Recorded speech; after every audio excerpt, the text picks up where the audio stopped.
बचपन में एक बहुत ही मशहूर वाक्य थी कि हमें रात में कुएं, तालाब या नदी के पास नहीं जाना चाहिए। दरअसल इसके पीछे एक बहुत ही डरावनी कहानी छिपी है। मैं आपको शुरू से बताता हूँ। ये बात है लगभग 1700 ईस्वी की। एक छोटा सा गांव था। उस गांव में एक बहुत ही सुंदर लड़की थी जिसका नाम ललोरमा है। जी हाँ, ललोरमा नाम आपने कभी ना कभी किसी फिल्म में जरूर सुनी ही होगी। ललोरमा के परिवार में कोई भी नहीं था। उसके घर वालों की बहुत ही बड़ी दुर्घटना में सबकी मृत्यु हो गई थी। उस गांव में बहुत ही व्यापारी आया जाया करते थे और फिर एक दिन शहर का बहुत ही बड़ा व्यापारी उस गांव में कुछ खरीदारी करने के लिए आया। उस व्यापारी की नजर ललोरमा पर पड़ी। व्यापारी ने सोचा कि कितनी खूबसूरत लड़की है, काश ये मेरी पत्नी बन जाती, काश इससे मेरी शादी हो जाती। वो अपनी शादी का प्रस्ताव लेकर तुरंत ही ललोरमा के पास पहुंच गया। उसने कहा कि तुम बहुत ही ज्यादा खूबसूरत हो, क्या तुम मुझसे शादी करोगी? मैं तुमसे शादी करके यहीं घर बसाना चाहता हूँ। ललोरमा बहुत ही खुश हो गई। अक्सर व्यापारी इसी गांव में आया जाया करता था और उस व्यापारी का आंखों का नूर कुछ ऐसा था जिसे देखकर ललोरमा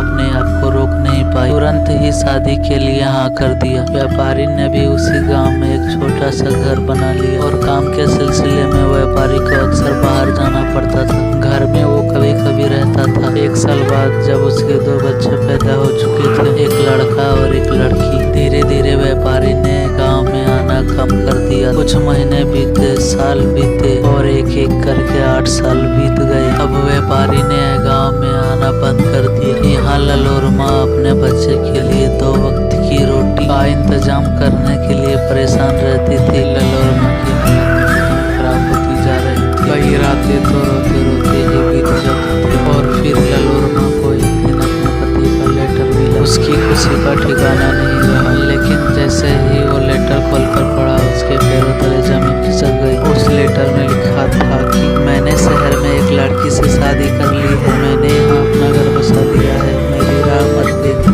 ललोरमा ने जैसे ही लेटर पूरा पढ़ा, उसका रो रो कर हालत खराब हो गया। उसने अपना आपा खो दिया और ललोरमा अपने घर का सारा सामान तोड़ फोड़ करने लगी। वो इतना ज्यादा पागल हो गई थी कि उसे कुछ नहीं समझ में आ रहा था क्या सही है और क्या गलत। ललोरमा को शांत करने के लिए उसके बच्चे भागते हुए उसके पास पहुंचे, लेकिन वो अपना आपा इतना ज्यादा खो चुकी थी कि अपने बच्चे को खींचकर एक नदी पर ले गई और अपने बच्चों को डुबो डुबो कर मार डाला। और फिर क्या, जैसे ही ललोरमा को होश आया, वो समझ गई और कहा कि ये मैंने क्या कर दिया, अपने ही बच्चे को मार डाला, पति को भी खो दिया, अब ये दुनिया मेरे किसी काम की नहीं। और फिर ललोरमा ने उसी नदी में डूबकर अपनी जान दे दी और फिर ललोरमा का साया उस गांव से निकलकर चारों तरफ फैल गया। और इसके बाद से ही कहा जाने लगा, कभी भी रात होने के बाद नदी, तालाब या कुएं के पास नहीं जाना चाहिए, वहाँ पर वही ललोरमा का साया मंडराता है। यह वाक्या उस जमाने में इतना फेमस हुआ था कि इस केस का नाम भी रखा गया, दी गर्ल्स ऑफ वीपिंग वुमेन। और सभी लोगों का ये मानना था कि शायद अब ललोरमा की आत्मा को कभी भी शांति नहीं मिलेगी। 1700 ईस्वी से लेकर सन 2022 तक ललोरमा का साया आज भी पूरी दुनिया में मंडराता है।